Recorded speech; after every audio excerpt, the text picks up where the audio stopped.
இன்று தந்தையர் தினம். மருத்துவர் ஐயா உள்ளிட்ட உலகில் வாழ்கின்ற அத்துணை தந்தையர்களுக்கு என்னுடைய வாழ்த்துக்கள், பாராட்டுகளை நான் தெரிவிக்கின்றேன்.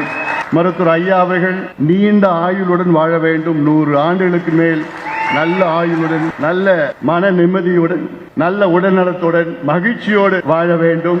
அது ஒரு மகனாக அது என்னுடைய கடமையும் கூட. என் மீது ஏதாவது கோபம் இருந்தால் ஐயா அவர்களே, தயவு செய்து என்னை மன்னித்துக் கொள்ளுங்கள். தந்தையிடம் மன்னிப்பு கேட்பது ஒரு பெரிதல்ல. அதே வேளையிலே ஐயா அவர்கள் 100 ஆண்டுகளுக்கு மேல் நல்ல மகிழ்ச்சியோடு வாழ வேண்டும். அது ஒரு மகனுடைய கடமையும் கூட. 10 ஆண்டுகளுக்கு முன்பு ஐயாவுக்கு பைபாஸ் நடந்தது. இன்னைக்கு ஐயாவுக்கு சுகர், பிபி எல்லாமே இருக்கு. அதனாலதான் நான் சொன்னேன், நீங்க நல்லா இருக்கணும், நல்ல உடல்நலத்தோட இருக்கணும், டென்ஷன் ஆகாதீங்க. நீங்க சொல்லுங்க, என்னென்ன செய்யணும்னு சொல்லுங்க. ஒரு மகனாக, கட்சியின் தலைவராக அப்படியே டக்கு டக்கு டக்குன்னு சொல்லிட்டு செய்யலாம், சுலபமா செஞ்சுட்டு போலாம். ஐயா அவர்களே, வருத்தப்படாதீங்கள், கவலைப்படாதீங்கள், கோவப்படாதீங்கள். ஏன்னா இது நீங்க உருவாக்கின கட்சி. இது உங்களுடைய கனவுகளை நினைவாக்குவோம். 45 ஆண்டு காலம் உழைப்பு, உங்களுடைய உழைப்பு சாதாரண உழைப்பு கிடையாது.